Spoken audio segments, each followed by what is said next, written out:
What's up everyone, welcome back to Drive Theory. Today we're going to finally put the finishing touches on the intercooler sub on the Evo 4.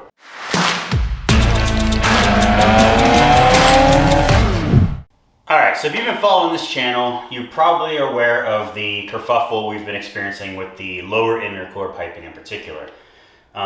It seems like most of the kits are not designed to work with the factory intercooler, and for this particular setup, we don't really need a larger intercooler. We're not going for super high boost or anything. We really just want a nice, solid speed density setup using as much of the factory hardware as we can. So I did a little bit of research, and it turns out that a kit I was able to find is by an Australian company called Plasma Man. And Plasma Man is really popular in the Evo 4, 5, and 6 community, particularly in Australia, as you'd imagine, being an Australian company.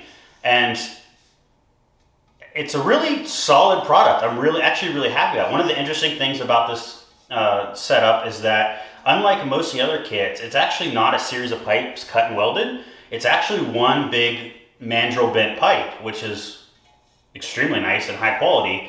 And I think this is going to work for our needs. One other interesting thing about this kit, and something that is potentially a little concerning, but also really cool, is that it actually comes with an upgraded J-pipe. This J-pipe is the transition from the small outlet diameter of the turbo to the size of the piping is much smoother, and it opens up to be a much larger output in the end, so that it actually matches the input of the intercooler piping. Now, after asking some people in the Australian Evo community, it seems that you don't actually need to use this J-pipe. And I'm really hoping that's the case, because I really don't want to have to take off the turbo to change this. And I'm hoping the angle of this J-pipe, even though it's larger, is the same as the angle of the factory J-pipe. If it is, we can use this smaller diameter coupler to meet the two. So let's cross our fingers there and let's get into it. Before we get into it, one other thing I wanted to mention about this is, unfortunately, they don't offer a polished option for it. So you can either get it in a raw finish like this one, or a gloss black finish. I considered taking it to the local metal fab shop and having them polish it, because I don't have the patience to polish metal. It's extremely time consuming and tedious, and I just don't have any desire to do it. But then I thought, it is the lower piping. You're really not gonna see it. I don't even think with the coupler on there, it'll poke out from the bumper. So I'm gonna try to run it as is, just to kind of, in the essence of time, as I know we have been doing this build for a while now, and a lot of things have been going wrong, and I don't know about you, but I'd love to see this thing back on the street soon. If it becomes a problem in the future, we can take it back off, have it polished, and we'll go from there. But yeah, let's get this thing going and see if we can get it to fit. Holy shit, guys. This lower intercooler pipe fits perfectly. Like, on the dot. It is perfect in every way. You can see if we get a shot up in there. You can see it goes on the factory J-pipe, no problem.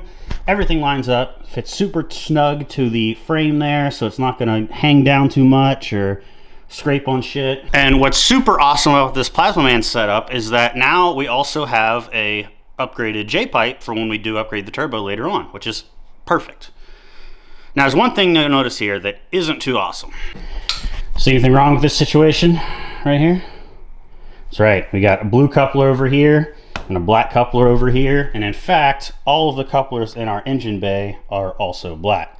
Now, I don't know if you remember from a different video, but I mentioned that the color scheme I'm going on for this car is blue and polished. I wanted to go blue on the valve cover and the brakes, and just generally instead of the red and black like most people go on these cars, so I thought blue would be cool. Unfortunately, STM didn't offer their intercooler piping in a different color for the couplers. However, thanks to the boys at siliconehoses.com, I believe it's called, something like that. I'll put the link in the description.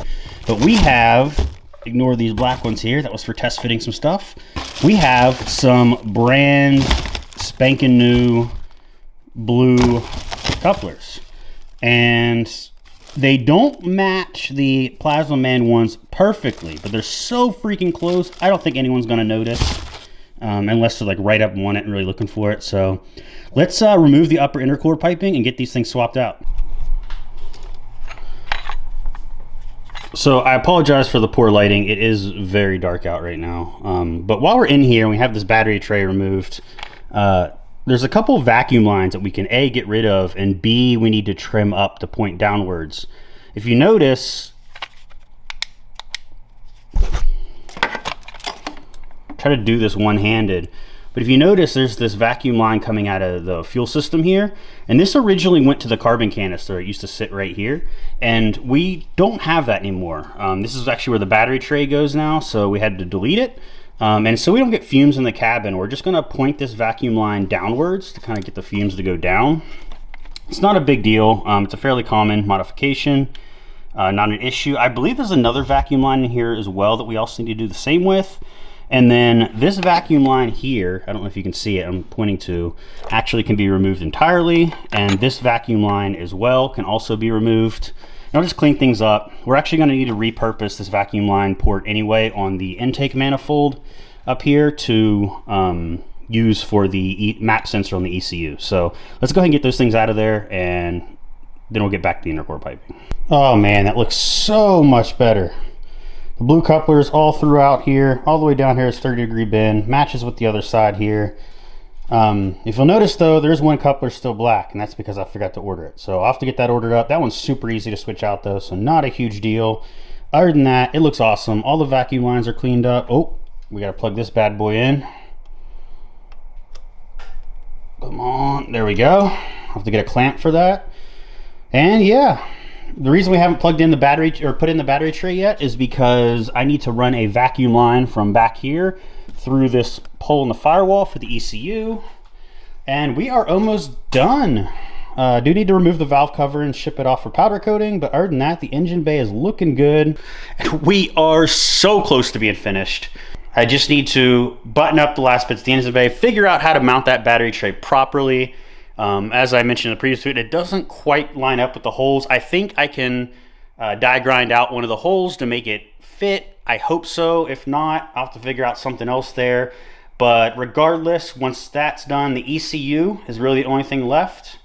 And then we'll ship it off to tune. We'll be good to go. Also, last time you guys saw me, I mentioned I deleted the SAS system, or the factory anti-lag. And I had mentioned that there's some ports on the the factory exhaust manifold that need plugged up. I did end up finding ports for this.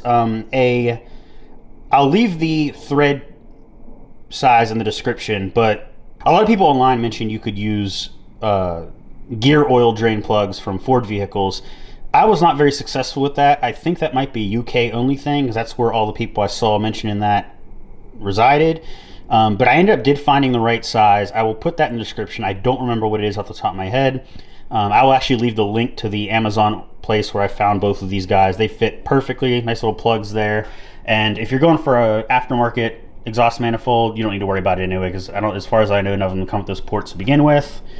So I know that's a common question, especially in the US, how to get rid of that, because most of the intercore piping kits that have the upper intercore piping bit do not come with a port for the anti-lag system, so you will need to remove that. In addition to the ECU, we also need to put in the new Koyo radiator as well as the Samco radiator hoses. That'll be the final thing in the engine bay we do. Fill it with some fresh coolant. I should mention that off camera I did swap out the oil cooler return line that was damaged, and also did a fresh oil change there with a new filter, all that jazz. So we are good to go there. I can't wait to have this thing back on four wheels, back running on the streets, because I'm dying to drive it again. So we are this much closer. We just have a little bit further to go. Thank you guys for bearing with me on this. I know it's been a bit of a journey with all of the parts not fitting and the things like in the research and development we've had to do for this. It's just really hard to find parts for this particular platform, and especially in the US. So hopefully you guys can learn something from this. This is not the end of the build. We still have much more to do, much more to go. Stick with me till next time. Keep driving, keep going, keep having fun.